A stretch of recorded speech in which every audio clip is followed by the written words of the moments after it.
Pediram então que eu viesse para falar com vocês sobre... o Matheus só está terminando de instalar ali, já pode? Pediram então que eu viesse para falar com vocês hoje sobre catolicismo e vida social. Existe alguma relação entre a vida da sociedade, entre a vida social e a fé católica? É a pergunta da qual surge esse tema. Pois bem,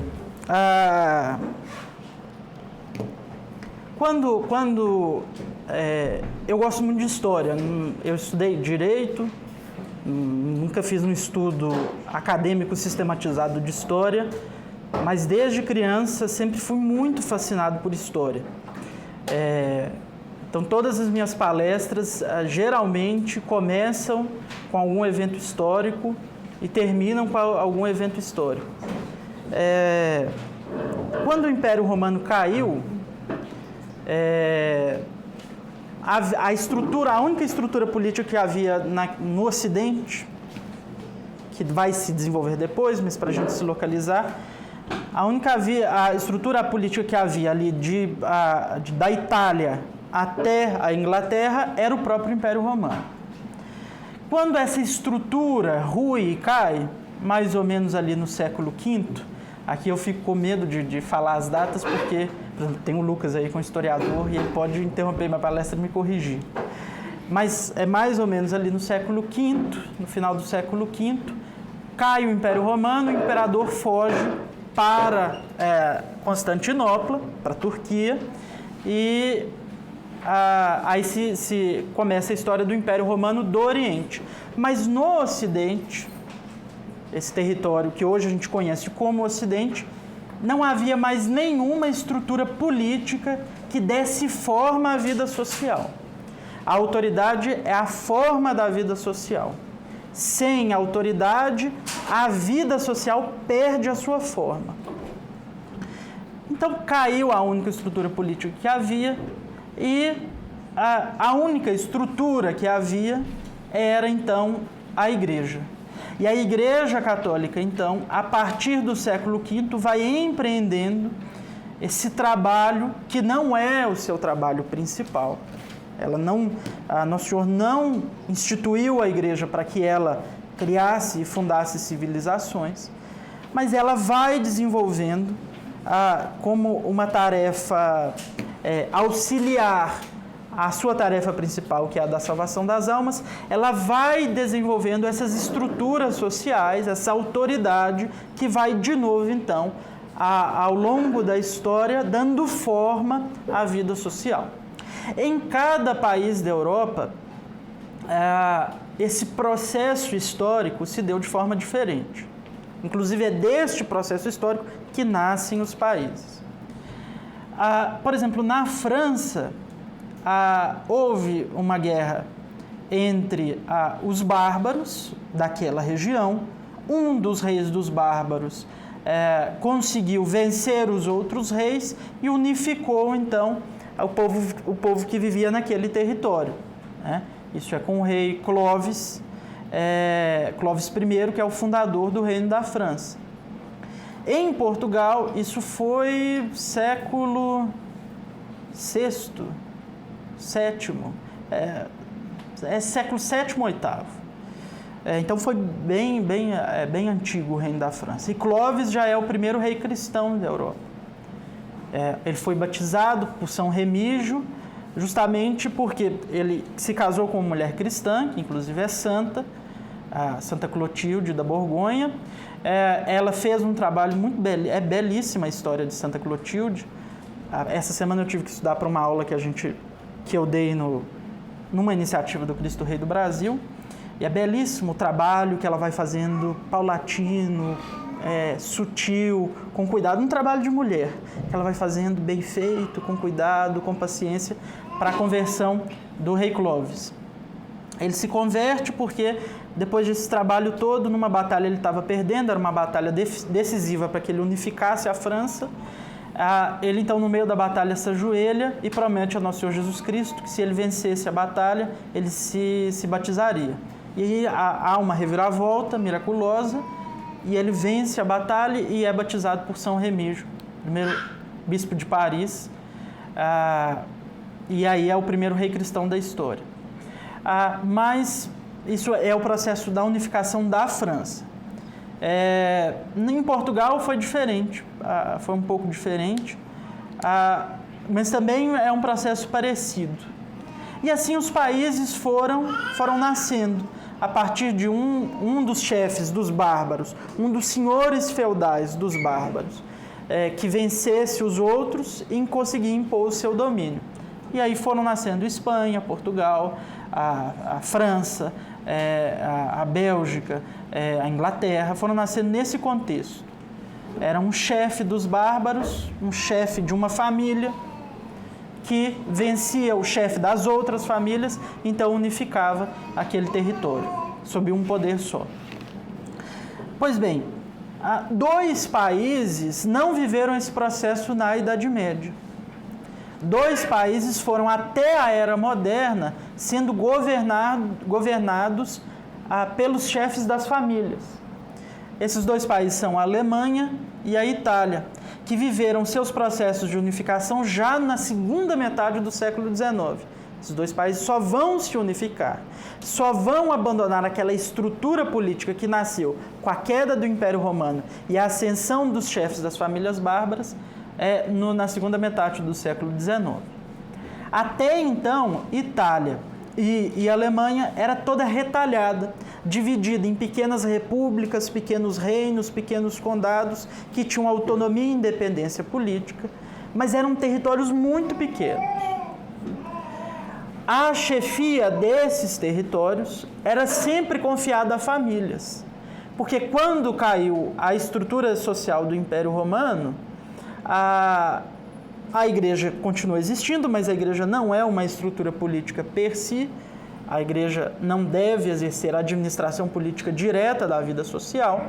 Então, a quem foi confiada a administração política direta era a única unidade social, então, que resistiu à queda do Império Romano, que é a única unidade social que resiste a qualquer crise, a qualquer problema, é indestrutível, por mais que não pareça, que é a família. Então, quando cai o Império Romano, a administração política direta é confiada às famílias. E até o século XIX, na França e na Itália, vão governando esses pequenos condados, repúblicas, reinos, as famílias. Na Itália há uma pequena diferença, porque o Papa, o chefe da Igreja Católica, vivia em Roma. Estas famílias, algumas famílias que viviam no entorno de Roma, então mais ou menos ali no centro da Itália, confiam ao Papa, pela sua proximidade, confiam ao Papa, à Santa Sé, também a administração política direta da vida social. São os famosos Estados Pontifícios, que serão roubados do Papa pelos revolucionários revolucionários italianos no século XIX. Então, mais ou menos já na época de Pepino Breve, que foi pai de Carlos Magno, já havia um reconhecimento oficial de que haviam territórios mais ou menos ali no centro da Itália, com alguma extensão, era 1/3 do território da República Italiana atual. Esses territórios, a administração política direta deles pertencia ao bispo de Roma, ao Papa.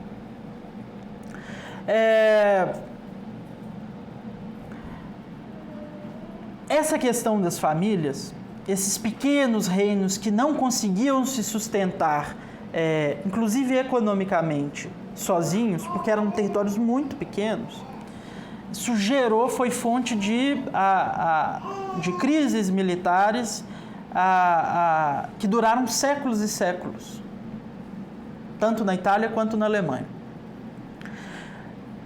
E essa disputa por território, porque também implicava numa disputa por a manutenção, por sobrevivência, pelos itens mais básicos para a sobrevivência, isso implicava em ter território maior, essa disputa também se traduziu numa rivalidade entre as famílias. A máfia italiana, que existe até hoje, que está retratada, é um filme que eu gosto muito, tem gente que não gosta, mas é um filme que eu gosto muito, que está muito bem retratada no Poderoso Chefão, a estrutura que a máfia italiana tinha, a estrutura dela vem disso, desse poder das famílias e da rivalidade existente entre as famílias. Então, se um sujeito pertencia à família A, ele, por nascer naquela família, ele deveria ser necessariamente rival da família B e necessariamente parceiro da família C, porque os dois eram rivais da família B. Então, essa estrutura teve, inclusive, consequências políticas muito importantes. Haviam duas famílias na Itália, uma que morava numa cidade que se chama Anagni e a outra que morava numa cidade que se chama Palestrina. Esses que moravam na cidade chamada Anagni, no final do século XIII, na segunda metade do século XIII, essa família conseguiu eleger um papa, Bonifácio VIII. Eles conseguiram alcançar o cargo de maior importância da época. E esta família de Anagni, a família de Bonifácio VIII, era rival histórica há séculos da família que governava a cidade de Palestrina, que era a família dos Colonna. E era uma rivalidade de séculos. Quando Bonifácio VIII assumiu, os Colonna tinham muitos cardeais, tinham muitos senadores romanos, nobres romanos, que pertenciam a essa família. E primeiro houve uma tensão muito grande se os Colonna aceitariam, porque eles tinham muito poder. Principalmente porque a eleição de Bonifácio VIII foi uma eleição muito conturbada, né?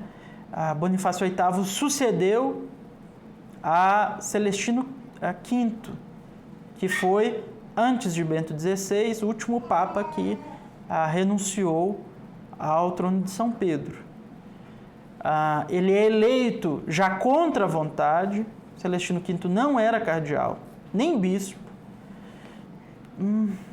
se não me engano, nem sacerdote. Ele era um monge que vivia numa montanha, numa gruta, isolado do mundo.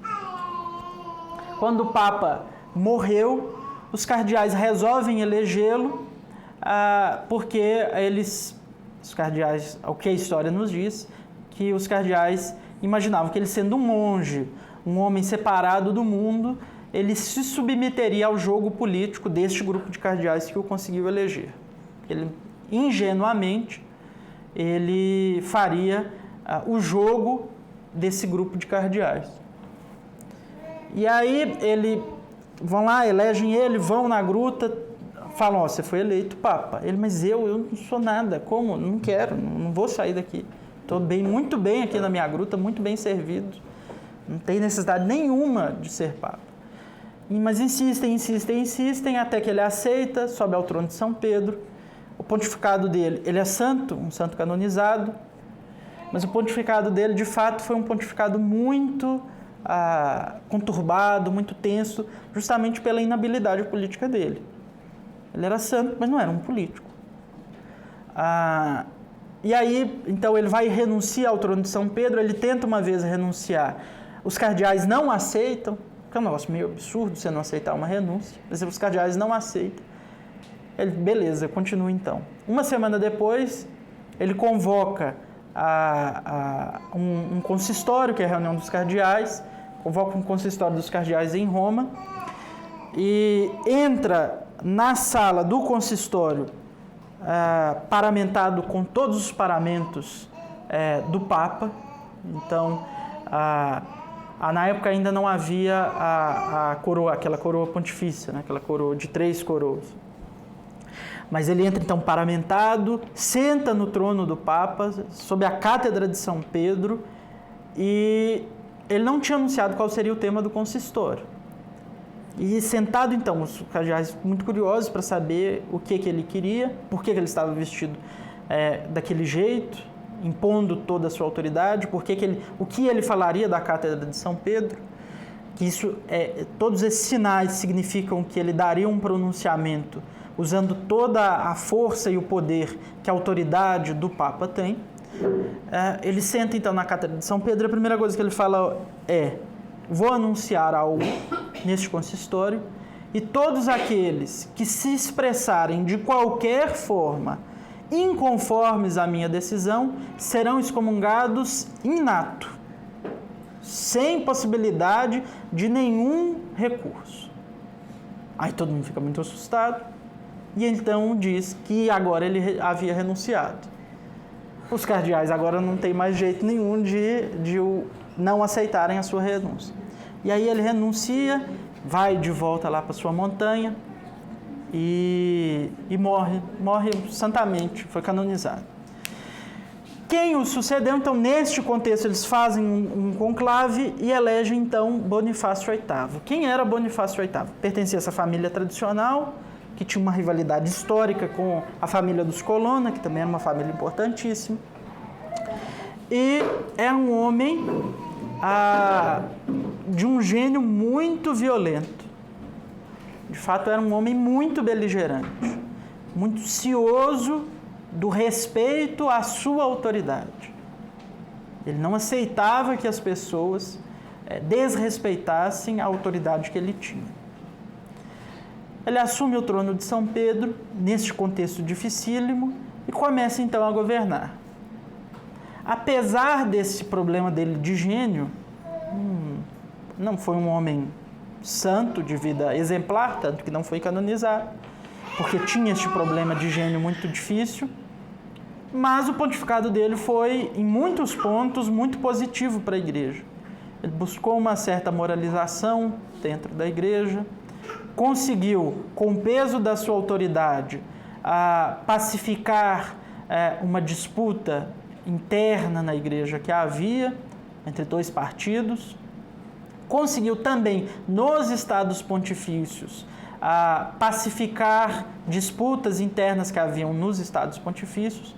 Então foi um homem que, é até engraçado fazer esse paralelo com o seu antecessor, um homem que não tinha uma vida santa, mas foi um excelente político, nesse sentido. Já São Pedro Celestino era um homem que tinha uma vida santa, mas não foi um bom político. Então, dentro deste processo de renovação da igreja que ele fez, de moralização da igreja e também de reposicionamento da igreja no cenário político, porque a igreja nessa época estava muito sujeita às disputas de natureza política. Ele então tenta tirar a igreja disso, colocar a igreja sobre essas disputas políticas, acima dessas disputas políticas. Ele então publica a famosa Unam Sanctam, que é uma bula do Papa Bonifácio VIII, que estabelece, formaliza, sistematiza a doutrina das duas espadas, de que haviam duas espadas, a do poder espiritual e a do poder temporal. A espada do poder espiritual pertencia ao bispo de Roma, ao Papa, e ele a usava diretamente, ele governava a igreja e as realidades espirituais de forma direta. E a espada temporal, aqui é o grande ponto da Unam Sancta, a espada do poder temporal também pertencia ao Papa, porque ele era a única autoridade instituída diretamente pelo próprio Deus. E se Deus era o princípio de toda autoridade humana deveria então convergir naquela única autoridade que foi instituída diretamente por Deus. Porque a autoridade social tem o seu fim último em Deus, isso é verdade. Mas é mentira que essa autoridade foi diretamente instituída por Deus. Existem outras autoridades que fazem o meio de campo entre a autoridade social, entre a autoridade política e o próprio Deus, fonte e princípio de toda autoridade. Esta doutrina de que o poder do rei é divino, que essa doutrina que acredita que a autoridade real é dada diretamente por Deus ao rei, ao governante, essa teoria é heresia. A igreja condenou formalmente essa doutrina. Mas, ao contrário do que a gente escuta nas nossas aulas de história, é exatamente o contrário, essa doutrina está condenada formalmente pela igreja. É uma doutrina protestante. O absolutismo nasce em um contexto protestante, porque nega a autoridade do Papa. Então, quando vocês ouvirem um professor de história falando isso, basta perguntarem, mas professor, se a autoridade do rei é absoluta, o Papa então está submetido a essa autoridade? Então a igreja está submetida ao rei e a igreja defendia isso? Pois bem, é na Unam Sanctam, então, que o Bonifácio VIII, documento magistério da igreja, define que a autoridade política sim vem de Deus, tem sua fonte última em Deus, mas não é concedida de forma direta por Deus ao governante. Essa bula, ela não nasceu do nada, não foi o Bonifácio VIII acordou num dia e falou, vou publicar a Unam Sanctam. Nasceu num contexto em que, na França, o país do primeiro rei cristão, o país que teve o maior estadista cristão de todos os tempos, que foi São Luís, rei da França, dele eu não vou comentar nada, porque o Lucas está aí, eu morro de vergonha de falar algum erro. Mas é o maior estadista cristão que houve na história e provavelmente o maior estadista da história, desde o ponto de vista político. É um homem que está no primeiro nível dos estadistas. Então, a França, a grande França, a filha primogênita da igreja, na França, o neto de São Luís, rei da França. São Luís foi um homem genial, muito santo, de uma santidade de primeiríssimo nível. Se a gente fosse falar em termos teresianos, seria um homem da sexta ou da sétima morada. Mas ele teve um pecado, o pecado dele foi o neto dele. Pecado sobre o qual ele não teve culpa nenhuma, porque ninguém tem culpa do neto que tem. Mas o neto de São Luís, rei da França, que é justamente o rei da França da época de Bonifácio VIII, Filipe o Belo, reafirmava exatamente o contrário, de que o rei, na esfera temporal, tinha poder absoluto, e nenhuma autoridade, nem a da igreja, nem a do sucessor de São Pedro, poderia se antepor em assuntos temporais à autoridade do rei. Isso era o que defendido por Filipe o Belo, neto de São Luís, rei da França, rei, nessa época, no final do século XIII, rei da França, que era o principal país da época.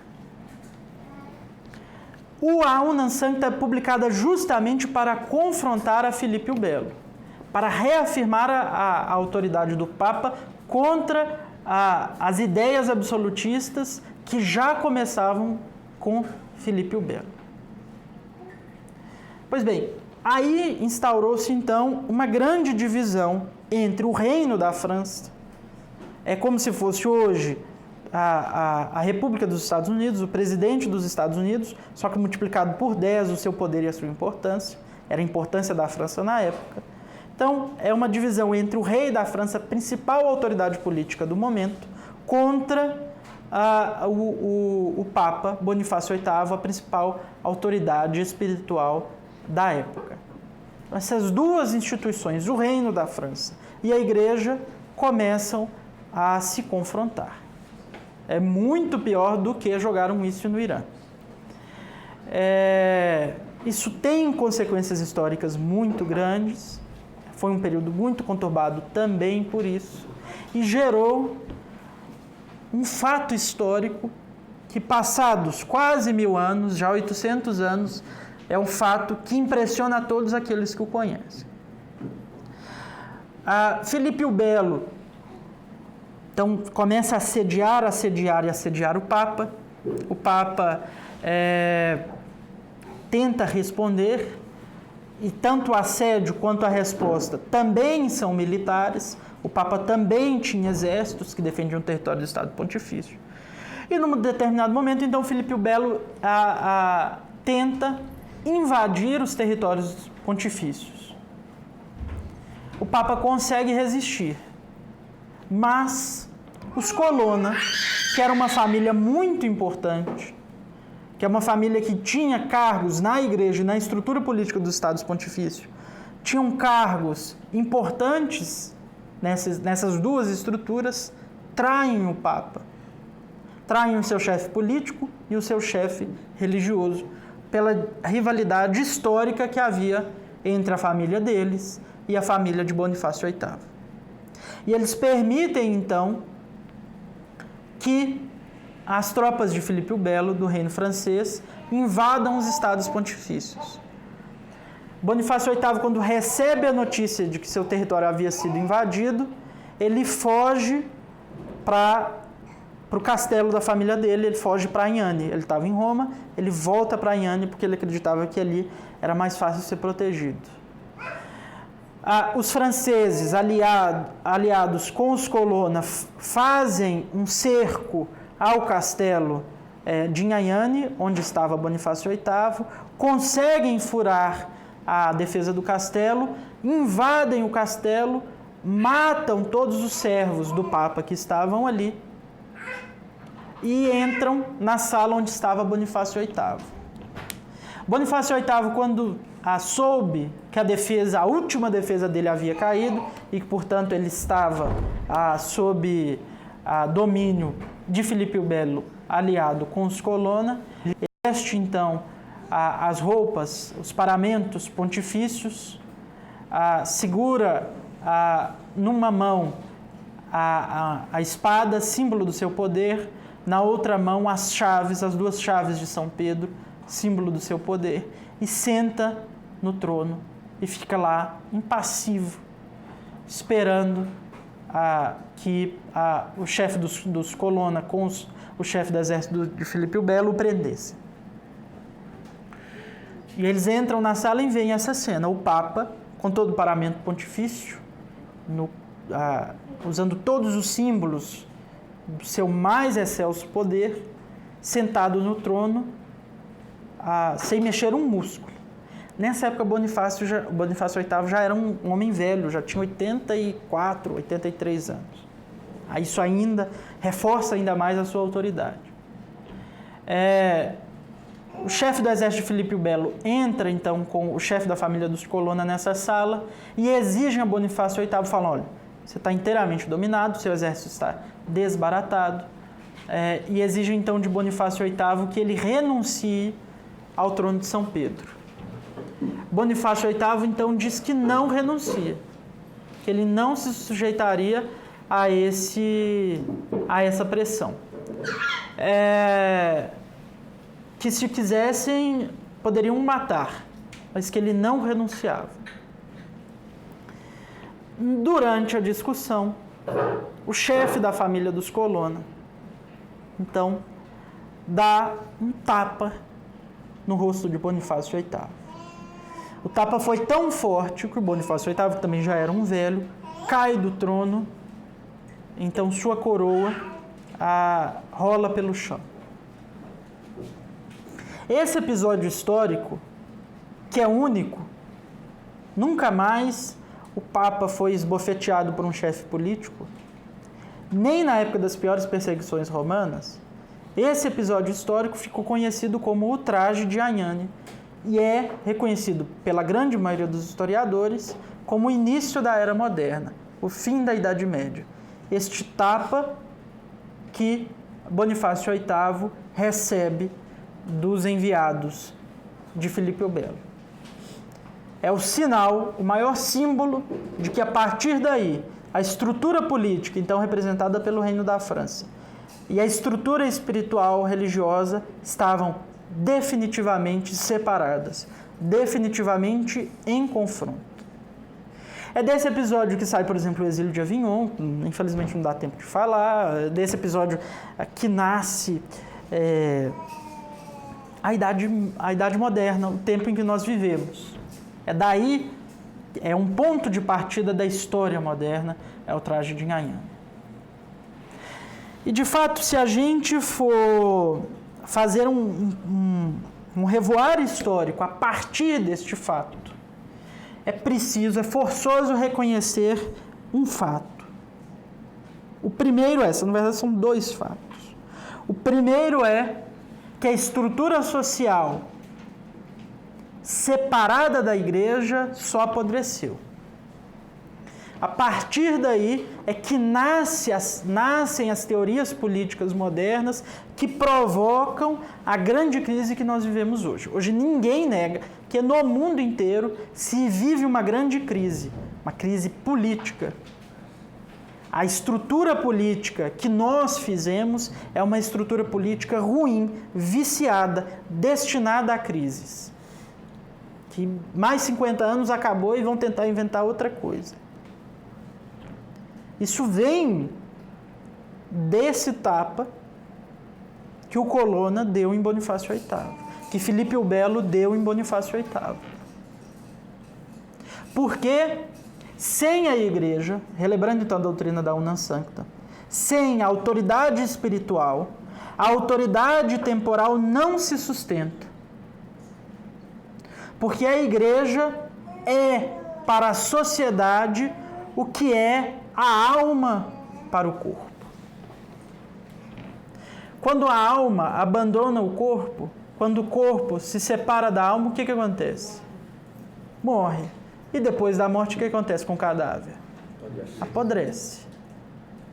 O Estado, mas não só o Estado, a estrutura social, quando abandonou a igreja, quando se separou violentamente da igreja, iniciou o seu processo de decomposição.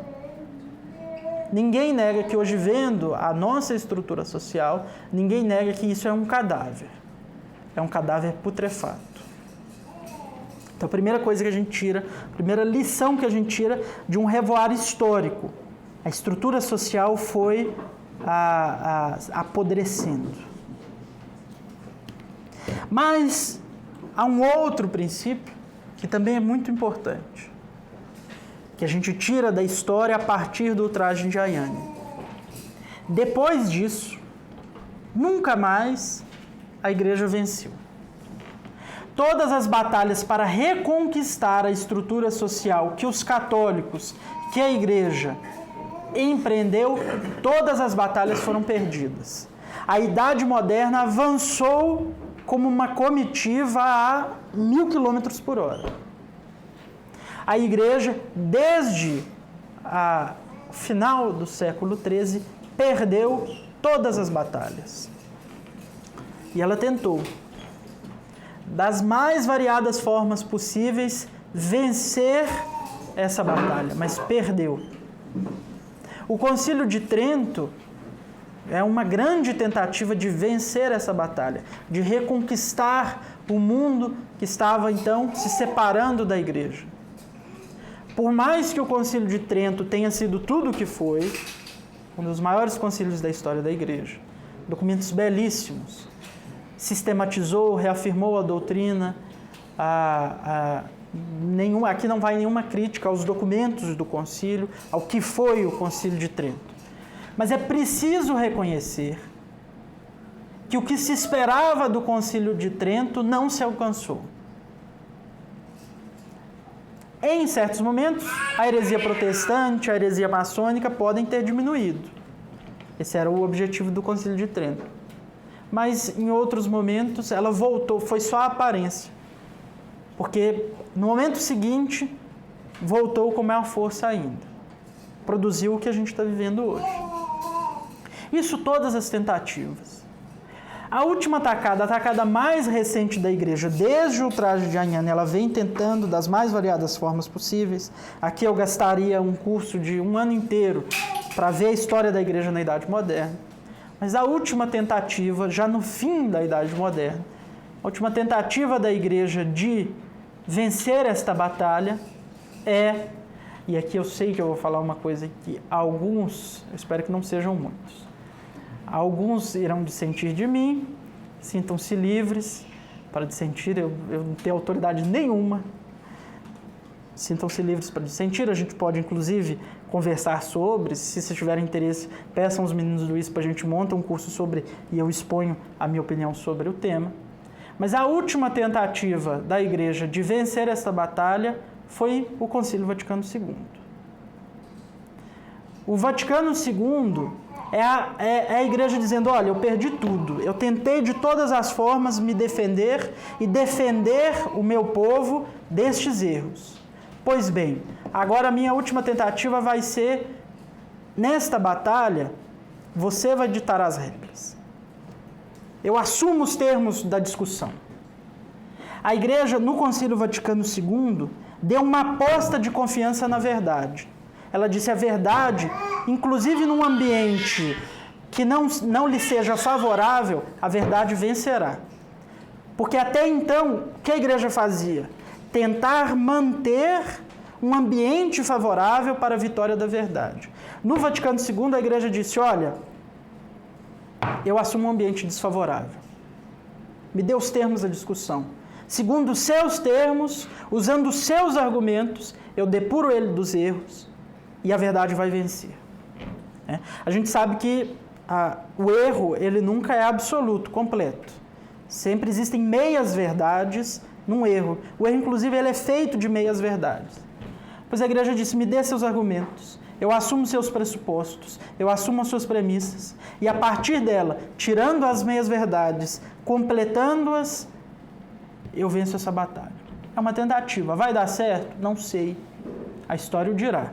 A gente está há pouquíssimo tempo do Vaticano II, e desde o ponto de vista histórico,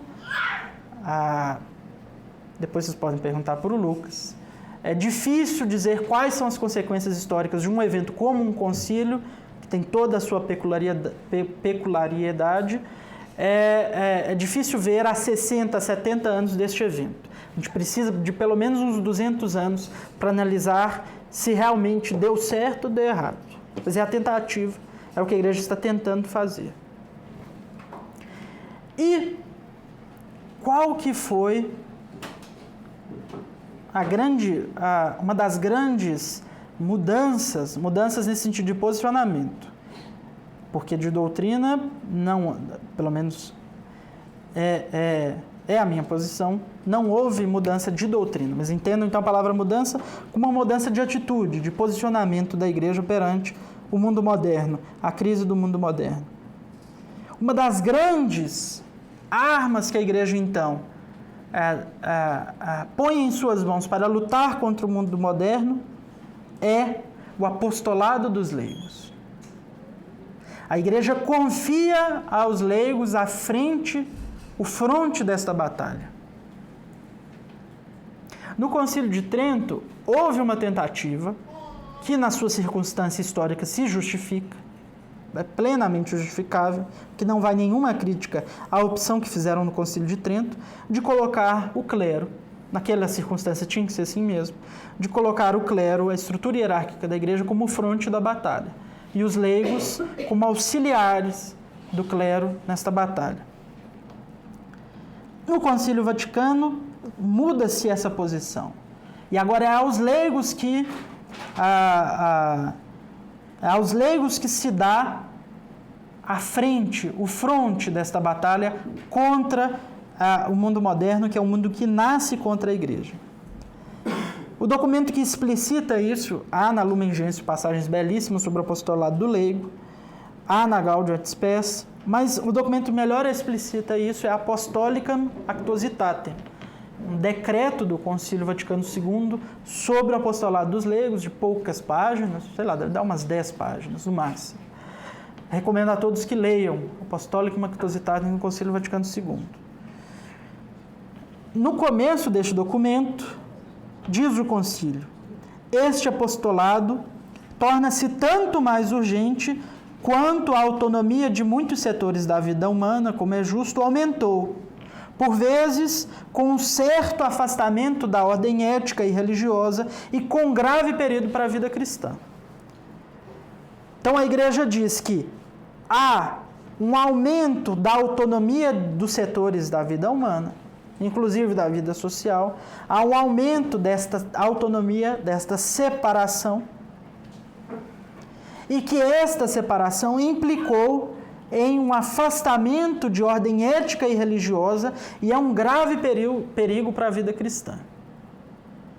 E a Igreja diz que este fato, a separação entre a vida social e a fé católica, faz do apostolado laical urgente. Porque somos nós, leigos, que temos o pé nos dois mundos, que manipulamos as duas espadas. Porque ao mesmo tempo em que temos a fé católica, temos uma vida social plena. A hierarquia da igreja tem vida social? Tem, mas é uma vida social mitigada. Os padres não podem se envolver na vida social como os leigos se envolvem, nem os bispos, nem os cardeais, nem o papa. Eles se envolvem, devem se envolver, mas de outra maneira, não da forma direta como que nós leigos nos envolvemos. Então, se nós é que estamos nos dois mundos, nós é que conseguiremos juntar os dois mundos novamente. São Pio X, o grande São Pio X, o primeiro Papa eleito no século XX, há uma história que se conta dele, que uma vez reunido com seus cardeais, ele perguntou: qual é hoje a obra que se vos afigura mais necessária à salvação da sociedade? Então, ele perguntou a um grupo de bispos, de cardeais, o que vocês acham que é mais necessário para salvar a sociedade? Um respondeu: edificar escolas católicas. Pio X respondeu: não. Outro: multiplicar as igrejas. Não. Fomentar o movimento sacerdotal, disse um terceiro. Não. O que no momento presente é mais necessário é ter em cada paróquia um grupo de leigos, ao mesmo tempo muito virtuosos, muito esclarecidos, muito resolutos, ou seja, deveras apóstolos.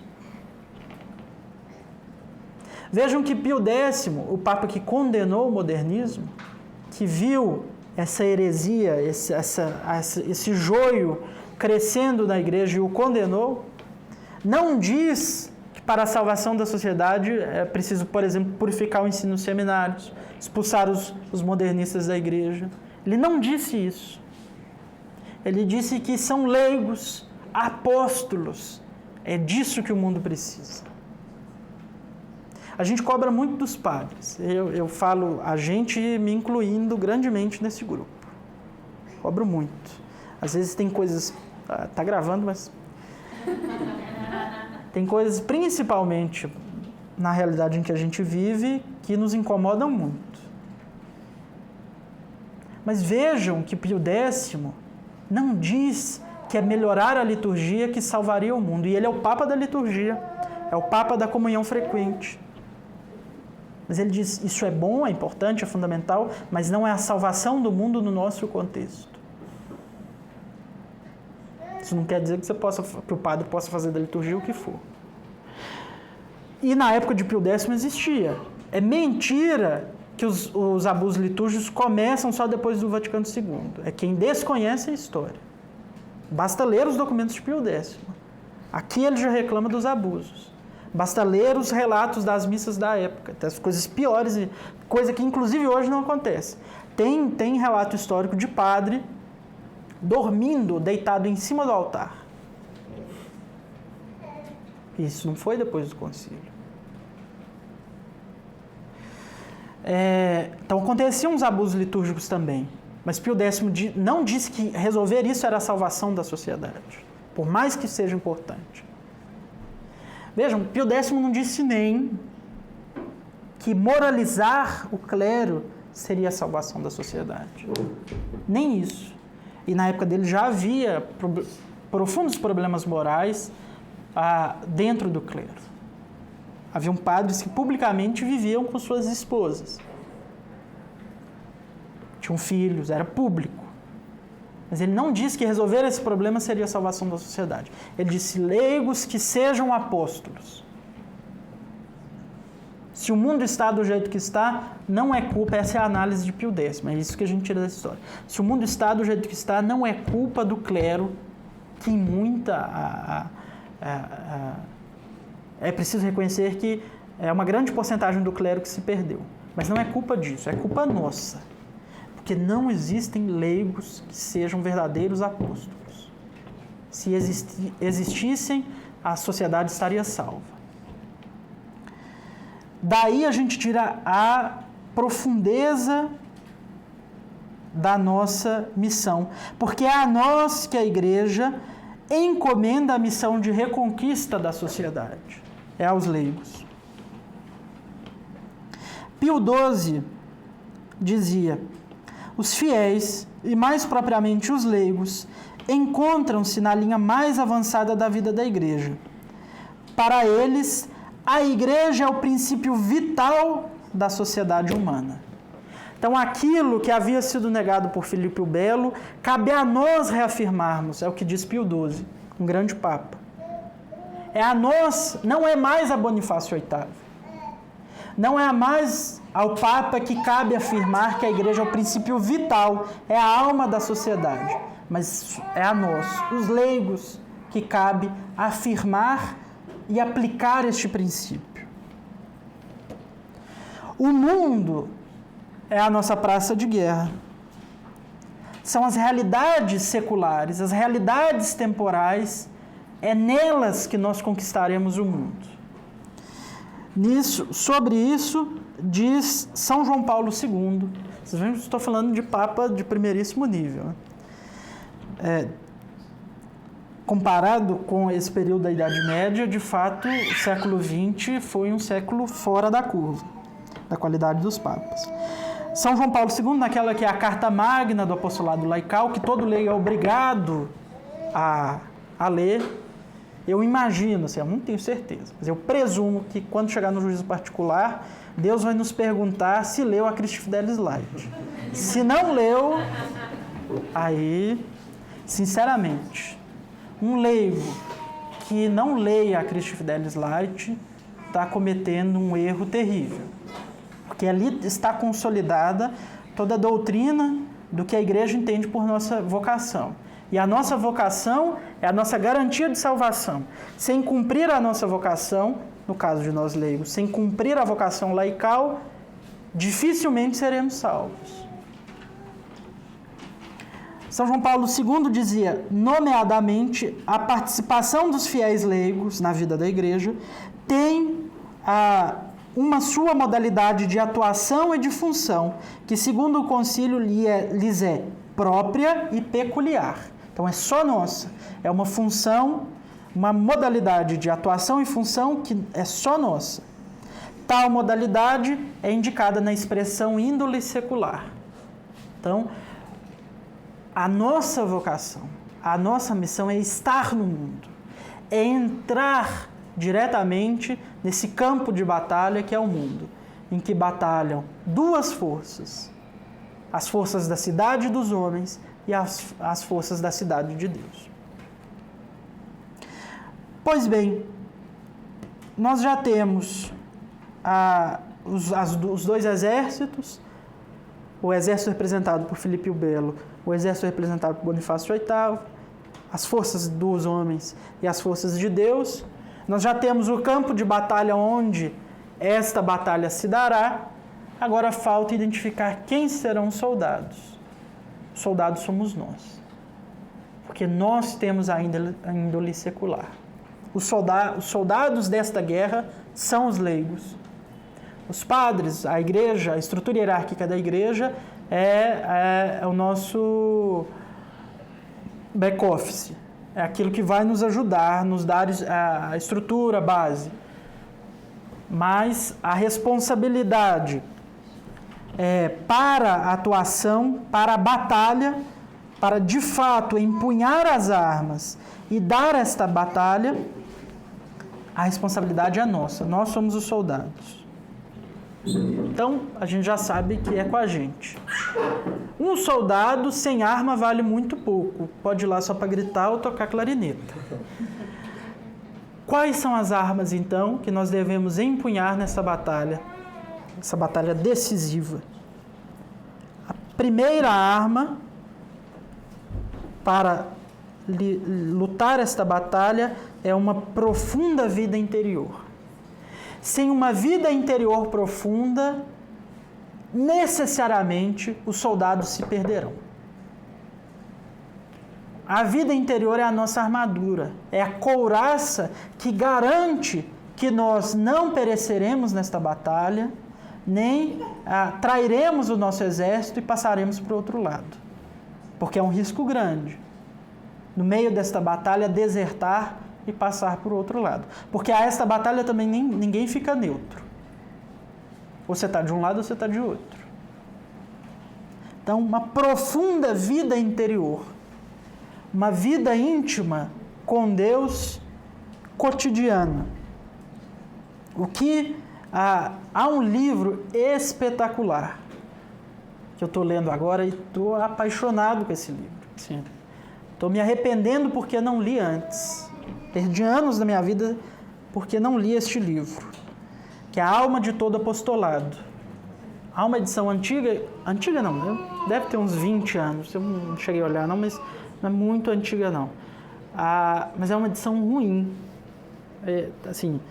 As pessoas que o editaram com muita boa vontade, foi num período, não era igual agora que você publica esses livros, vende muito bem, a gente está num período em que as editoras católicas estão crescendo, porque há demanda por esse tipo de livro. Essa edição que estou lendo não foi publicada nessa época, então foi um ato heróico publicá-lo. Mas a edição está ruim, tem críticas, mas leiam se só acharem. Eu não sei se ele foi editado depois. Essa edição é do Serviço de Animação Eucarística da Diocese de Anápolis. Mas se só encontrarem essa edição, leiam nessa edição. Esse livro é espetacular. A Alma de Todo Apostolado. Neste livro, o autor nos diz que, então, para garantir uma profunda vida interior, é necessário meditação diária. Sem a disciplina da meditação diária, não há vida interior que se sustente. É preciso reservar 10, 15 minutos do dia para estar na presença de Deus e deixar que Ele mova em nossa alma o seu desejo, a sua vontade. Então, meditação diária. A leitura atenta e devota das Sagradas Escrituras, além da meditação. Além da meditação e da leitura devota e atenta das Sagradas Escrituras, uma leitura espiritual. Um clássico de espiritualidade que vai nos ensinando, nos guiando neste caminho da vida, do progresso na vida interior. Essa leitura espiritual pode ser suprida ou auxiliada também pela direção espiritual. Infelizmente, nesses assuntos de teologia mística, de teologia espiritual, eu não conheço nenhum padre em Belo Horizonte que tenha especialidade no assunto, que entenda toda a sistematização teórica que foi feita da vida mística, que estudou de fato teologia mística, teologia espiritual, e possa então guiar a alma na direção espiritual, guiá-la no processo da vida interior. Se vocês conhecem algum que já leu Rui Marinho, Garrigou Lagrange, o Padre Arintero, que leu esses grandes clássicos, que estudou, sistematizou esses grandes clássicos, vocês conhecem algum, por favor, me indique que eu vou correndo atrás. Mas se nós não temos, se Deus permitiu que nós não tivéssemos um diretor espiritual que entendesse da vida espiritual neste nível, a leitura espiritual, ler esses grandes clássicos, Rui Marinho, Padre Arintero, o Padre Garrigou Lagrange, esse livro da Alma de Todo Apostolado, esses autores então vão-nos à distância dirigindo espiritualmente. Um outro ponto é a recitação contínua de jaculatórias. Nós leigos não podemos estar na igreja o tempo todo, como estão os religiosos. Nós somos chamados à vida ativa, a estar no mundo, a assumir a nossa índole secular. Então não dá para a gente rezar todas as horas canônicas, não dá para fazer adoração todos os dias, 2 horas, 1 hora de adoração. Mas as jaculatórias são a oportunidade, a melhor ferramenta para a gente se manter na consciência da presença de Deus. Deus está presente realmente no Santíssimo Sacramento do altar, por isso que então os leigos, os religiosos estão ali na presença do Santíssimo, mas também isso é dogma de fé, Deus também está presente, ainda que não da mesma forma, mas também está presente na alma de todo batizado. Onde você estiver, se você recebeu o batismo, Deus aí também está, na sua alma, dos que vivem em graça. Portanto, aí também você tem que ter a consciência da presença contínua de Deus. E as jaculatórias, ao serem repetidas continuamente, nos ajudam a relembrar esta presença contínua de Deus na nossa alma. Então, a recitação contínua das jaculatórias. E vocês escolhem as jaculatórias que às vezes, um trecho tirado das Sagradas Escrituras, da leitura espiritual, alguma ideia que nasceu na meditação. E, por último, uma profunda vida eucarística. Adoração, se possível, mensal. Comunhão, se possível, diária. Se não possível diária, pelo menos 2 vezes na semana, além do domingo. Se não possível 2 vezes, pelo menos 1 vez. Se não possível, nenhuma comunhão além do domingo, 5 minutos de visita ao Santíssimo com comunhão espiritual, mas uma vida profundamente eucarística. Porque a Eucaristia é o que nos lembra que Deus está presente. Porque é ali e só ali que Ele está real e substancialmente presente. Se o mundo, influenciado pelas teorias maçônicas, diz que Deus criou o mundo e se afastou, né? Deus é só o grande arquiteto do universo, a Eucaristia é o que nos lembra, não, Deus criou o mundo e está continuamente presente, real e substancialmente, em cada momento da história, pela Santíssima Eucaristia. Então, esses 5 pontos, meditação diária, leitura das Sagradas Escrituras, a leitura espiritual, recitação de jaculatórias e vida eucarística, são pontos que nos garantirão uma profunda vida interior, a primeira arma para lutar esta batalha que a Igreja, que Deus nos chama. Segundo ponto, a segunda arma, uma profunda devoção mariana. O nosso mundo só será conquistado para Deus mediante o triunfo do Imaculado Coração de Maria. É isso que a própria Virgem prometeu em Fátima. O reinado, a realeza social de Cristo, o reinado social de Cristo, só será alcançado mediante o triunfo do Imaculado Coração de sua mãe. Isso é o que está prometido em Fátima. Isso é o que a própria Santíssima Virgem, Mãe da Verdade, disse em Fátima. E ela disse em Fátima, as últimas aparições de Nossa Senhora, as aparições modernas de Nossa Senhora, são em sua grande maioria, quando não em sua totalidade, a leigos. Os 3 pastorinhos de Fátima não eram religiosos quando Nossa Senhora lhes apareceu. Santa Bernadette não era religiosa quando Nossa Senhora lhes apareceu. Os 2 pastorinhos de La Salette não eram religiosos quando Nossa Senhora lhes apareceu. Por que Nossa Senhora aparece aos leigos? Inclusive, em Fátima, quando chega a notícia para o pároco do lugar que 3 pastorinhos haviam dito que Nossa Senhora lhes havia aparecido, ele inclusive disse, isso está documentado, ele diz, por que ela não apareceu a mim? Que sou a autoridade religiosa do lugar? Que sou o vigário de Cristo aqui neste lugar? Por que Nossa Senhora apareceu aos leigos? Porque ela sabe que esta hora, os nossos tempos são os tempos dos leigos.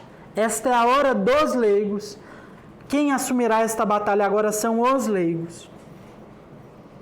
Por isso que ela aparece.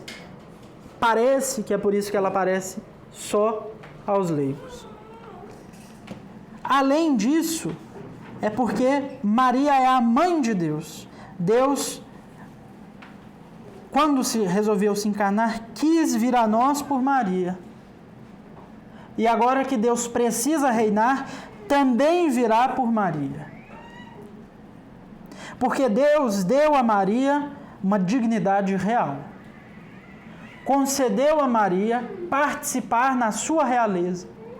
Se Deus é doutrina segura, então o Senhor Jesus Cristo é rei, é própria e dignamente rei, e é inclusive o único que pode ser propriamente chamado de rei, a Virgem Santíssima, ao participar desta realeza, também é rainha e também tem a mesma dignidade real que Cristo. Cristo a tem por natureza, a Virgem Santíssima a tem por concessão de Cristo e conquista pelos seus méritos. Sobre a doutrina da realeza de Maria, há um vídeo disponível no YouTube, no canal da Cristo Rei do Brasil, dia 1º de janeiro, na festa de Maria Mãe de Deus. Eu gravei um pequeno vídeo em que eu faço um comentário breve à encíclica do Papa Pio XII sobre a doutrina da realeza de Maria. Então entrem lá no YouTube, joguem Cristo Rei do Brasil, tem um vídeo de 15 minutos lá, um comentário breve a Ad Celi Regina, que é sobre a doutrina da realeza de Maria. E ainda, por último, é porque a Virgem Santíssima tem na vida, tem um papel na vida espiritual fundamental de buscar o que está perdido. Nosso Senhor concedeu a Maria, encomendou à Virgem Santíssima esta função, de ir atrás daqueles que estavam perdidos. Quantas conversões não se deram por causa de Nossa Senhora? Centenas de milhares de almas se converteram porque a Virgem o buscou. São Luís Maria Grignion de Montfort diz que nenhuma alma devota de Maria se perde, porque ela faz de tudo, ela empenha todo o seu poder em buscar esta alma. E se é assim com as almas, também é assim com a nossa sociedade. Se a sociedade perdeu-se, é Maria, é a Virgem Santíssima que vai buscá-la, que vai salvá-la. Essa é a nossa segunda arma, uma profunda devoção mariana. Terceira arma, um amor filial. Vejam bem a expressão. Um amor filial ao sucessor de São Pedro, ao Papa reinante. Há um texto do padre Faber, William Faber, um teólogo muito reconhecido, muito famoso, do final do século XIX e início do século XX. Há um texto dele que eu tentei de todas as formas acessá-lo para disponibilizar para vocês e ainda não consegui achar. Eu tenho um amigo que uma vez me passou esse texto e aí eu vou ver com ele se ele ainda tem, que é um texto em que ele explica justamente o que é este amor filial e qual é a necessidade deste amor filial ao sucessor de São Pedro. Ele diz: ao Papa não se deve os católicos não devem só obediência. Ao Papa ir lá, ele argumenta isso teologicamente, ao Papa os católicos devem um amor filial. Esse texto é belíssimo, eu vou tentar achar, é um texto muito bom, em que ele explana esses argumentos. Eu vou tentar achá-lo e aí eu disponibilizo para quem quiser lá na página da Cristo Rei do Brasil. Então, é um amor filial, mais do que a obediência, é amor filial ao sucessor de São Pedro. E é ao sucessor de São Pedro porque Nosso Senhor, quando instituiu a igreja, disse: tu és Pedro. A vocação do Papa é uma vocação pessoal. Não existe essa bobeira do papado. Papado não existe. Isso é uma coisa teórica. Nosso Senhor não garantiu que a igreja permaneceria vitoriosa sobre as portas do inferno por causa do papado. Ele prometeu ao Papa, a São Pedro, à pessoa de São Pedro e, portanto, à pessoa dos seus sucessores. A vitória da igreja sobre as forças infernais não está garantida por uma instituição, qualquer que seja ela, inclusive o papado. Ela está garantida à pessoa do Papa. É a pessoa do Papa que garante essa vitória. Porque o chamado é pessoal, é tu tu és Pedro, e sobre esta pedra, em grego, a língua em que o evangelho foi escrito, as duas palavras, Pedro e pedra, é a mesma palavra. Então, tu és Pedro, e sobre ti eu edificarei a minha igreja. Nosso Senhor disse isso a São Pedro e diz isso a cada um dos sucessores. Dizer diferente é contrariar o texto do evangelho. Então, não tem nada disso de gritar viva o papado. É viva o Papa. Porque ele é o sucessor de São Pedro. Porque o seu chamado é pessoal. É a pessoa dele. Não é o papado enquanto instituição histórica que foi se desenvolvendo que garantirá a fidelidade da igreja ao evangelho. É o Papa. Ainda, o padre Faber também afirma que a fidelidade a São Pedro é sinal de eleição.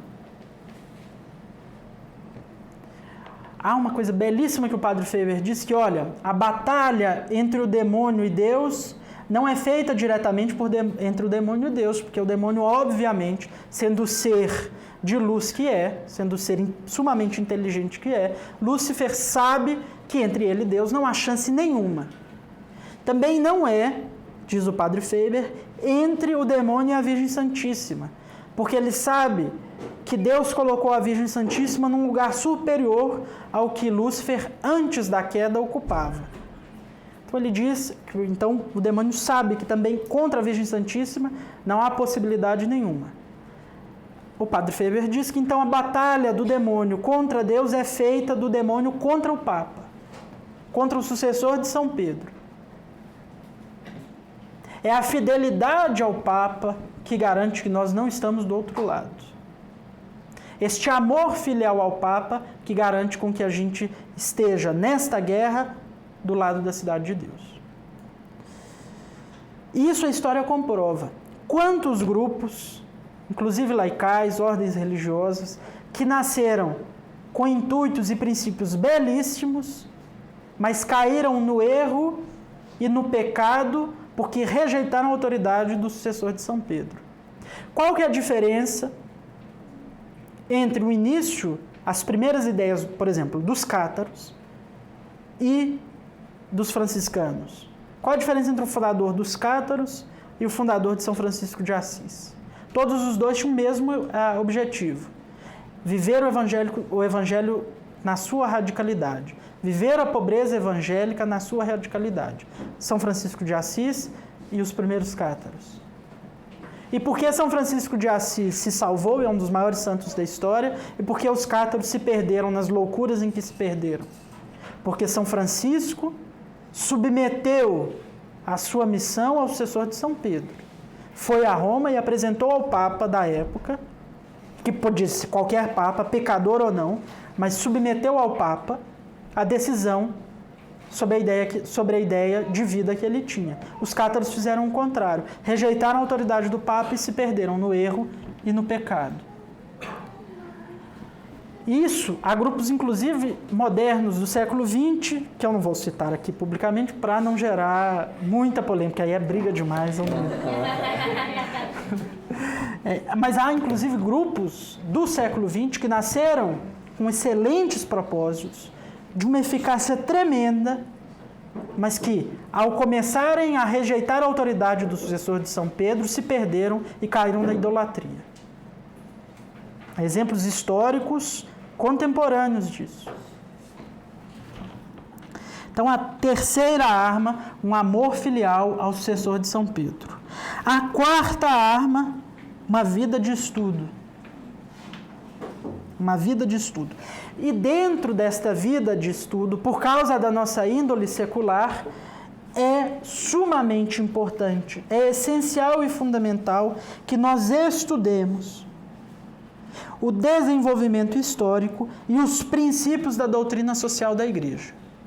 É a doutrina social da Igreja, aquela parte do magistério da Igreja que mais nos interessa nessa luta.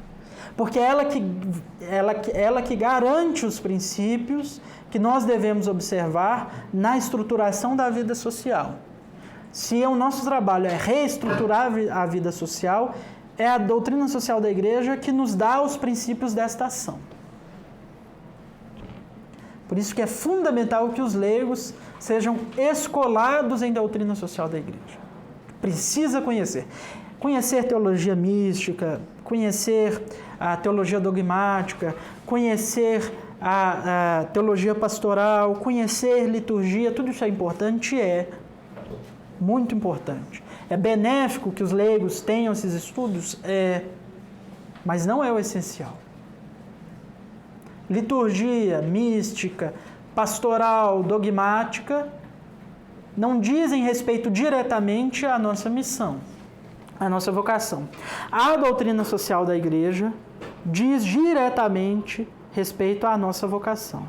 Por isso que é fundamental estudá-la. Fundamental estudá-la. O magistério recente, vendo essa essencialidade da doutrina social da Igreja para vencer esta batalha, o magistério recente sistematizou a doutrina social da Igreja. Começa já com Leão XIII, no final do século XIX, 1891, se não me engano, 15 de outubro ou 15 de maio de 1891, com a publicação da Rerum Novarum, encíclica fundamental para a doutrina social da Igreja. Depois disso, os papas que o seguiram continuaram publicando encíclicas importantíssimas sobre o tema. A Quadragésimo Anno, a Populorum Progressium, a Mater et Magistra, a Centésimos Anos. Todas são encíclicas que nós devemos estudar e ler. Nessa sistematização que foi feita pelo magistério, eles encontraram alguns princípios que dão base e forma a essa doutrina. O primeiro princípio é o princípio da dignidade da pessoa humana. É reconhecer no homem, pela sua natureza, uma dignidade intransferível. Então, o homem não é o homem pela posição social que ocupa, não é o homem pela doutrina que professa, não é o homem por qualquer circunstância histórica que tem uma dignidade. É pela sua natureza. Pela natureza do homem, ele possui uma dignidade. E essa dignidade reclama que toda a estrutura social seja construída, estruturada e pensada tendo em vista o homem. E aqui não é antropocentrismo. É porque o homem é o maior sinal natural de Deus. Porque Deus criou o homem à sua imagem e semelhança. Colocar o homem, mas um homem de verdade, não um homem hipotético criado na sala de algum professor de filosofia de alguma universidade por aí. Mas colocar o homem real, colocar a natureza humana no centro da estrutura social é colocar Deus. Porque o homem é imagem e semelhança de Deus. Dentre todo o mundo natural, é o que mais se aproxima de Deus. Então, o primeiro princípio, e é de fato o princípio basilar da doutrina social da Igreja, é o princípio da dignidade da pessoa humana. O segundo princípio é o princípio do bem comum. O homem deve ser colocado no centro da estrutura social, mas é um homem de verdade. É o homem que é animal social, segundo a velha doutrina aristotélica. Três, aliás, são as fontes da doutrina social da Igreja, de onde ela tira estes ensinamentos, estes princípios. A primeira e a principal é a revelação. A segunda é a sua experiência histórica. A Igreja é a instituição mais antiga existente. São mais de 2000 anos de história. Então, a sua experiência histórica serve como fonte para que ela tire esses princípios dessa doutrina. E terceiro é a filosofia, o conhecimento filosófico natural. Portanto, este conhecimento de Aristóteles, que inclusive era pagão, mas este conhecimento dele de que que o homem é um animal social, implica então que se pense a sociedade como um todo. Que nunca o homem seja pensado como indivíduo, mas como pessoa inserida num tecido de relações sociais. Então, é pensar o homem necessariamente inserido em um contexto social. Pensar o bem comum, que é o estabelecimento, a definição clássica de bem comum é o estabelecimento das condições necessárias para o pleno desenvolvimento da pessoa. É estruturar as relações sociais de forma com que elas favoreçam o pleno desenvolvimento humano e espiritual da pessoa. Então, o primeiro princípio, o princípio da dignidade da pessoa humana. O segundo princípio, o princípio do bem comum. Tirado destes dois princípios, há o princípio da solidariedade.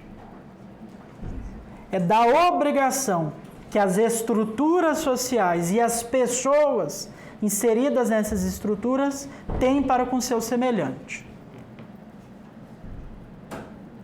Alimentar os famintos, dar de beber aos sedentos, vestir os nus, são obras de caridade, mas não são só isso.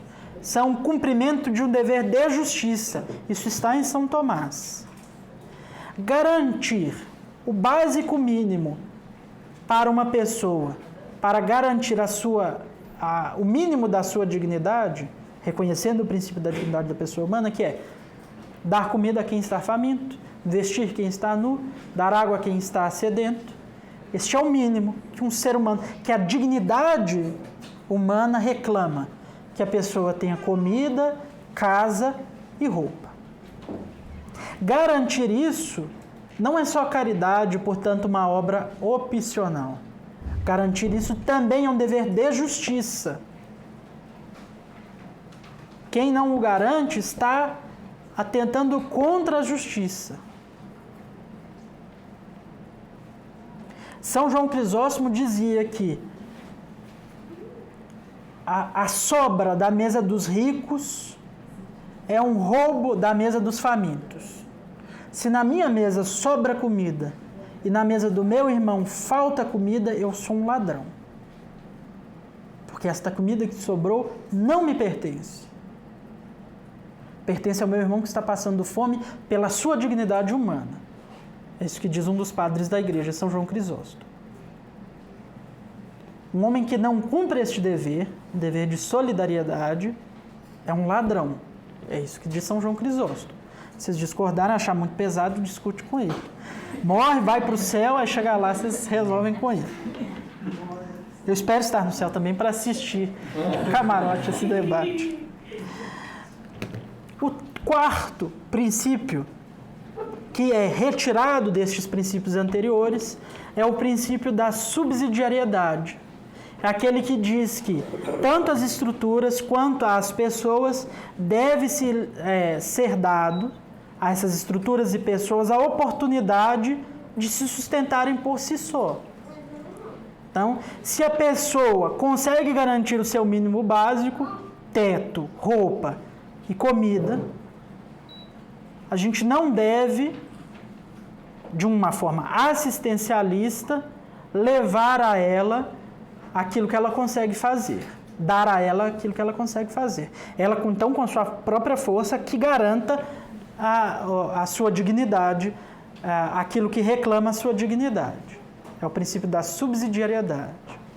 Também as estruturas. Se as famílias conseguem se manter por si próprias, naquilo que elas conseguem fazer por si próprias, o Estado não deve se meter. Mas também os corpos intermédios da sociedade. Porque a sociedade não é, como acreditam os liberais, a pessoa e o Estado. Não, a sociedade é a pessoa, as famílias, os sindicatos, os grupos de bairro, os partidos, os grupos políticos, as sociedades de tipo religioso, as igrejas. A sociedade ela é um tecido feito por esses retalhos que são os corpos intermédios. Se um corpo intermédio consegue atingir o seu objetivo por si próprio, o corpo que lhe é superior não deve interferir. Inclusive, é isso que defende o atual ministro da Economia, que é liberal, mas nisso ele foge à doutrina liberal. Ele diz, olha, se os municípios conseguem cumprir aquilo que eles devem fazer, que eles façam. Não é preciso que o governo federal retenha todo o recurso e faça por si. Deixa o município fazer, porque é lá no município que nós, eu e vocês, lá afiliados ao MOVA, vamos acompanhar a aplicação dos recursos e se os nossos prefeitos e vereadores estão cumprindo com aquilo que devem cumprir. Dificilmente a gente vai para Brasília para verificar o que o presidente da República está fazendo. Mas chegar ali no Santa Efigênia e na Câmara dos Vereadores é muito mais fácil. Esses então, são os 4 princípios da doutrina social da Igreja. Dignidade da pessoa humana, bem comum, solidariedade, subsidiariedade. São 3 as fontes dessa doutrina: a revelação, a experiência histórica da Igreja e a filosofia, as ciências naturais. A filosofia, a ciência política, a filosofia do direito, a ciência do direito. São essas as 3 fontes. Mas além de estudar a doutrina social da Igreja, também é importante que nós, pela nossa índole secular, estudemos, nos apliquemos também às ciências seculares. Os leigos católicos precisam ser os melhores em química, física, matemática, biologia, engenharia, direito. Nós precisamos ocupar os primeiros lugares nisso. A gente precisa se destacar também pela nossa técnica no mundo secular, porque essa é a nossa índole. Um trabalho de um químico, de um físico, de um advogado, um trabalho bem feito é um trabalho que contribui para desses profissionais católicos. Se ele o faz bem feito, só pelo fato de ser bem feito, é um trabalho que contribui para a vitória da Igreja contra o mundo. Então, nós precisamos dominar essas áreas das ciências, das técnicas e das artes. Em todos os cantos é preciso estar um católico aí lutando a batalha.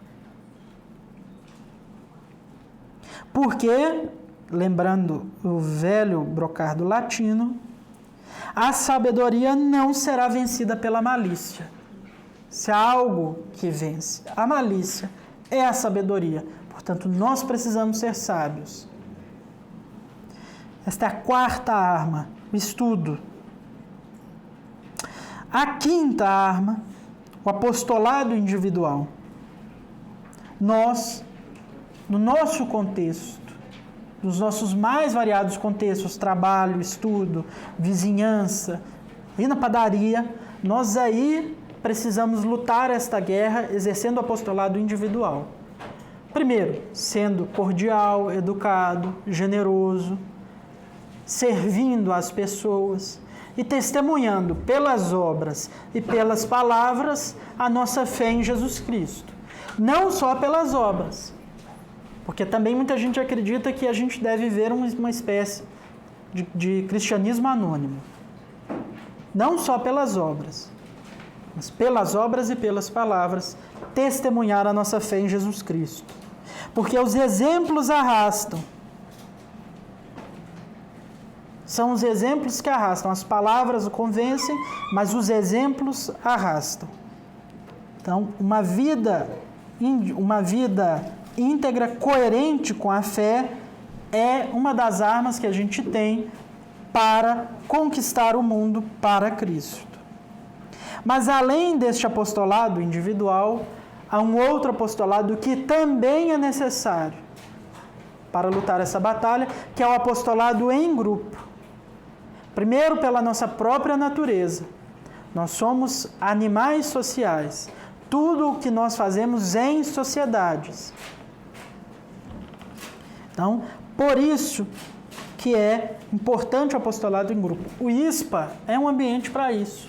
Venham, se envolvam, procurem ajudar os meninos da coordenação, os meninos e as meninas da coordenação. Ajudem, aqui já é uma forma de apostolado, vocês estarem aqui se formando, ajudaram com a taxa de inscrição aqui no evento para ajudar a pagar os custos da sala, apostolado nas redes sociais, as oportunidades são várias.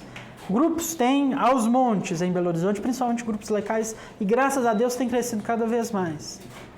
Mas nós precisamos estar inseridos em algum grupo de apostolado. Porque na hora que a gente começar a desanimar, é o grupo que vai reavivar a chama. Sozinho é muito difícil. Sozinho é muito difícil. Porque vai vir o desânimo, é certo. Se não vir, você está fazendo alguma coisa errada. Se não pesar nos ombros, tem alguma coisa errada. Fazer o apostolado é dificílimo, dói, incomoda, é chato. E é o grupo que, quando você começar a ceder, é o grupo que fala, não, você fez o compromisso. Nem que se for, porque se eu não for, eu vou passar vergonha, porque eu falei que ia e não vou. Nem se for por isso, mas você está lá. E Deus, desse seu esforço, Deus vai tirar, com certeza tirará uma graça. Isso é mérito diante de Deus. Mas também a própria igreja, na Apostolica Actuositatem, diz o seguinte: nas circunstâncias presentes, porém, é absolutamente necessário que se robusteça a forma associada e organizada do apostolado no campo de atividade dos leigos. Então, é absolutamente necessário. É que só a estreita união das forças é capaz de conseguir plenamente os fins do apostolado de hoje e de defender com eficácia os seus bens. Então, o apostolado individual por si não alcança, não é capaz de conseguir plenamente os fins do apostolado de hoje e de defender com eficácia os seus bens. É preciso apostolado em grupo, é preciso apostolado de forma associada e organizada. Neste ponto, é particularmente importante que o apostolado atinja também a mentalidade comum e as condições sociais daqueles a quem se dirige.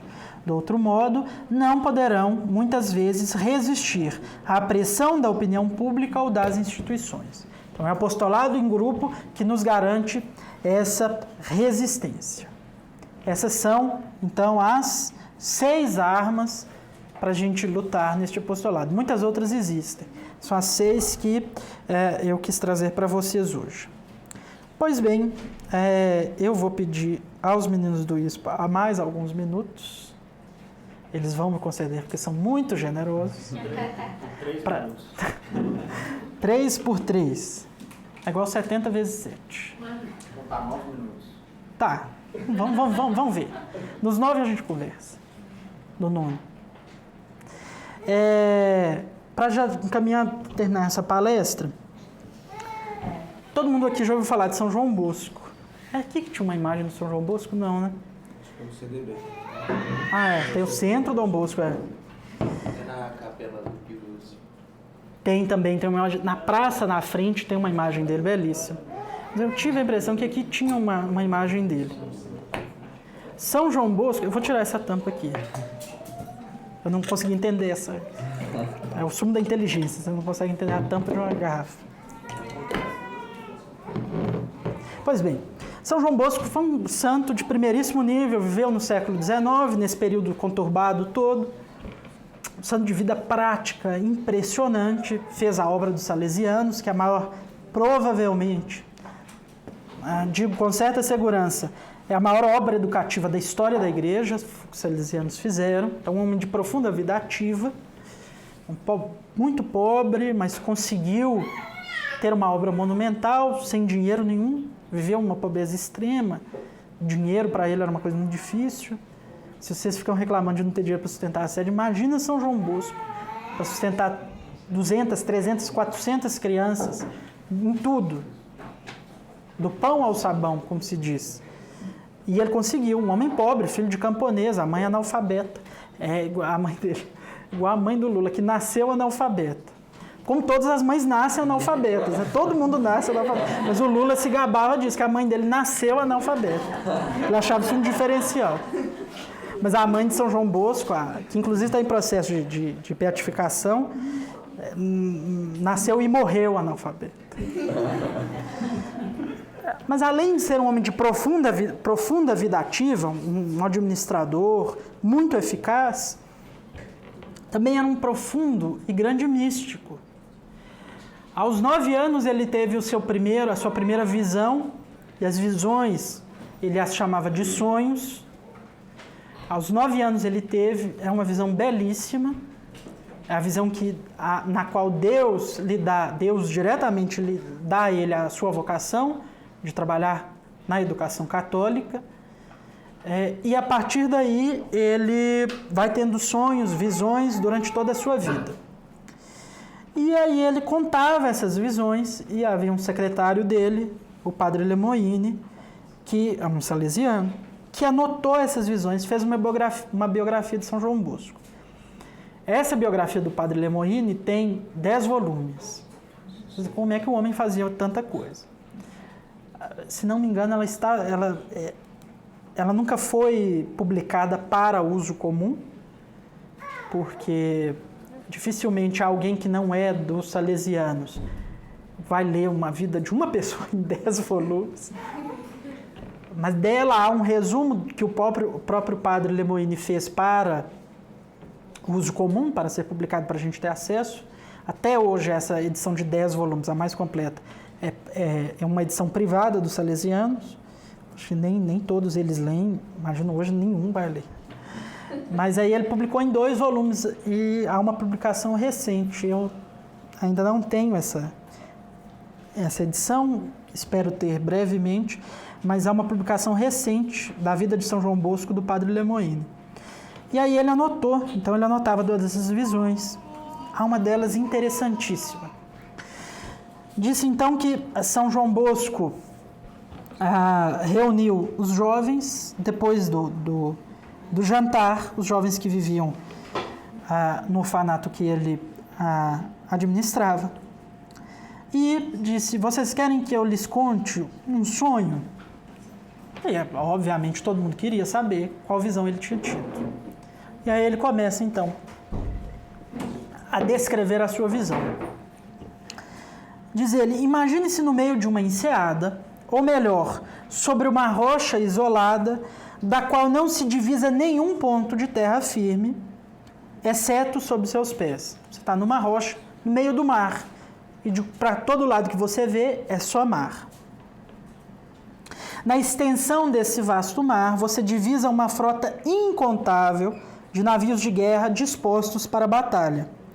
As proas desse navio são pontiagudas e perfurantes. Então é uma batalha seríssima, de forma a perfurar e destroçar completamente tudo contra o que se lançarem. Violenta, batalha muito violenta.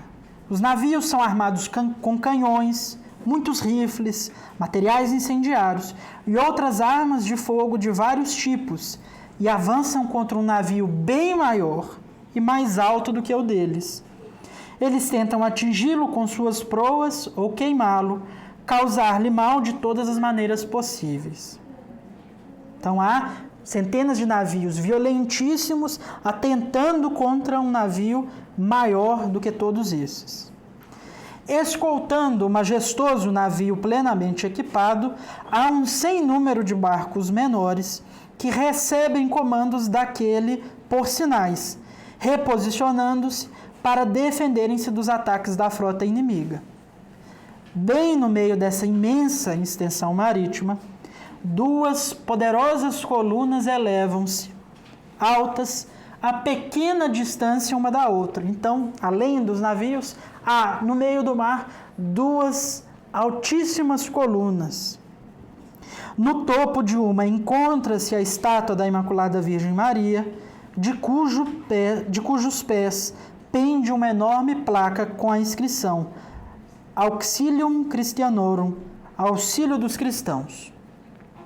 Sobre a outra coluna, que é ainda mais alta e maior, há uma enorme hóstia, do tamanho proporcional ao da coluna, e sob ela outra placa com as palavras Salus Credentium, salvação dos fiéis.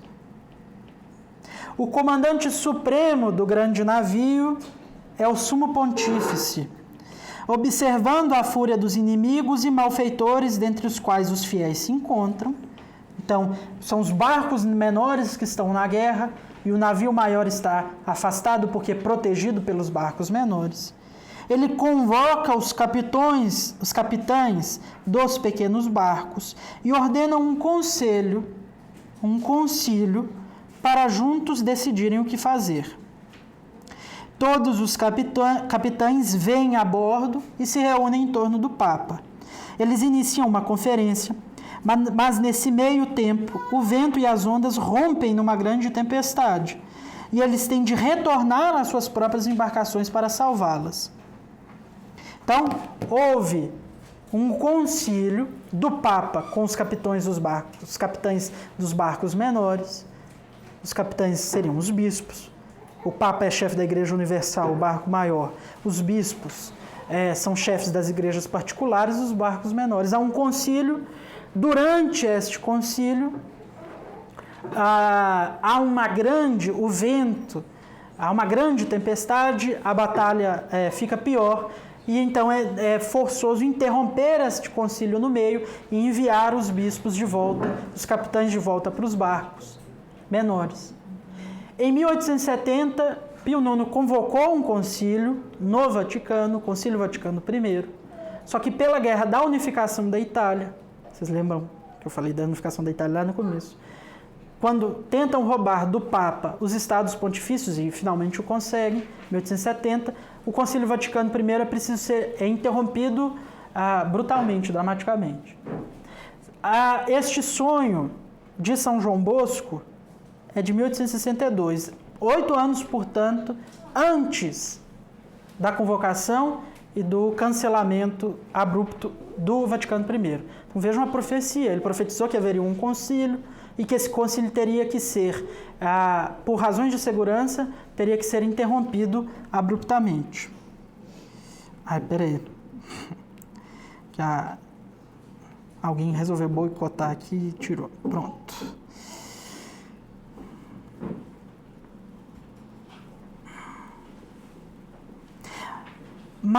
Então eles voltam, a guerra continua, os bispos voltam às suas igrejas, os capitães a seus navios, a guerra continua, e aí continua São João Bosco. Mas a terrível tempestade retorna, o Papa comanda a embarcação e envia todas as suas energias para direcionar o seu navio às colunas da Virgem Santíssima e da Eucaristia, de cujo topos pendem muitas âncoras e fortes ganchos ligados a correntes. Então, no meio da guerra, o Papa começa a guiar o navio de volta à Virgem Santíssima e à Eucaristia. Todas as embarcações inimigas mobilizam-se para atacá-la. Elas tentam detê-lo e afundá-lo de todas as maneiras ao seu alcance, algumas com livros e escritos inflamáveis. Então, depois do Concílio Vaticano I, a guerra pioraria e a igreja, o barco do Papa, seria atacado por livros escritos inflamáveis, de que dispõe em abundância. Mas seriam péssimas ideias contra o Papa. Outros com armas de fogo, com rifles e outras armas. Basta aqui pensar no número abissal de católicos mortos, martirizados, torturados do século XX. Por armas, rifles, canhões. A batalha recrudesce crescentemente, a batalha vai piorando. O inimigo ataca de proa violentamente, mas seus esforços provam não ser eficazes. Eles arremetem em vão e perdem todo o seu esforço e a sua munição. O grande navio segue inabalável e suavemente ao seu rumo. Por mais que a guerra seja renhida, o Papa não se detém na direção da Virgem e da hóstia. Às vezes acontece de ser atingido por formidáveis tiros, ele apresentar grandes brechas laterais, mas assim que o dano acontece, uma brisa gentil sopra das duas colunas, fechando as fissuras e restaurando os estragos imediatamente. Entremente, as armas de fogo dos assaltantes são disparadas. Então os inimigos, enfurecidos, passam a lutar corpo a corpo, com os punhos, tiros a queima-roupa, blasfêmias e maldições. De súbito, o Papa cai gravemente ferido. Imediatamente, os que estão com ele o ajudam e o levantam. Uma segunda vez, o Papa é atingido, ele cai de novo e morre. Um grito de júbilo e vitória irrompe dentre os inimigos. De seus navios, eleva-se uma indizível zombaria. Mas assim que o pontifício cai, um outro assume o seu lugar. Os pilotos, tendo se reunido, elegeram outro tão prontamente que, com a notícia da morte do anterior, já se apresentam as boas novas da eleição do sucessor. Os adversários começam a perder a coragem. Então é eleito um novo Papa e esse outro novo Papa começa a pôr o inimigo em fuga e, superando todos os obstáculos, guia o navio diretamente às duas colunas e consegue descansar entre elas. Ele ancora o seu navio à coluna encimada pela hoste, prendendo uma corrente leve que sai da proa e uma âncora presa à coluna. Uma outra corrente leve presa à polpa é atracada e uma âncora que pende da coluna sobre a qual está a Virgem Maria. Então o Papa retorna com a barca da igreja para essas duas colunas. Neste ponto, inicia-se uma grande convulsão. Todos os navios que estiveram até então em luta contra o navio do Papa são dispersados. Miraculosamente. Eles se afastam em confusão, colidem, quebram-se em pedaços uns contra os outros. Alguns afundam e tentam afundar os outros. Eles começam então a guerrear entre si, os inimigos da igreja. Muitas das pequenas embarcações que lutaram galantemente pelo Papa correm a prender-se às colunas, porque a guerra agora é entre os inimigos. As embarcações menores que defendiam o Papa agora estão livres para se juntarem a ele. Outras que se haviam mantido à distância por medo da batalha, então haverá gente que vai se manter à distância por medo, observam cautelosamente de longe. Assim que os escombros dos navios afundados são dispersados pelos redemoinhos do mar, navio dos inimigos, eles se aventuram a rumar para as duas colunas e, alcançando-as, fazem-se prender aos ganchos que dela pendem, para se porem a salvo à sombra do navio principal onde está o Papa. Reina sobre o mar uma grande calma. Profético. É impressionante como esse sonho profetiza fatos específicos que após ele foram acontecendo. Como toda profecia, é difícil a gente interpretar. É difícil, é preciso muito cuidado para interpretar. Não me parece que nós estamos num cenário em que reina grande calma sobre o mar. Não me parece que a gente chegou nesse estado ainda. Me parece que a gente está justamente, pelo que eu vejo da história, a gente está justamente neste ponto mais renhido da luta, da batalha. Mas há uma promessa no Evangelho e há uma promessa nesse sonho. A luta acabará. Reinará grande paz sobre o mar. E aqueles que estiveram com o Papa, que lutaram com o Papa, sob a sombra do navio do Papa, o seguirão na vitória.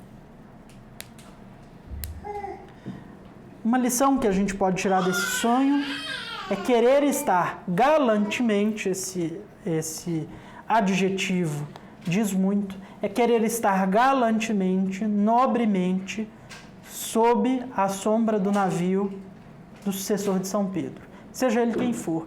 Tenhamos com ele os questionamentos que nós tenhamos. Todos nós temos direito de ter questionamentos a respeito do Papa. Mas sair da sombra do seu navio, abandonar o amor filial que devemos ter a ele, isso não deve ser feito. Porque é ele que vai vencer a batalha. É o navio dele que irá, de novo, ligar os nossos pequenos navios às duas colunas, a Virgem e a Cristo na hoste. A batalha está aí, os soldados somos nós, as armas são essas que eu falei e a gente já sabe o fim. É a vitória de Cristo Rei. Sigamos juntos, lutando, batalhando, que Deus, com certeza, nos dará a vitória. Viva Cristo Rei! Viva!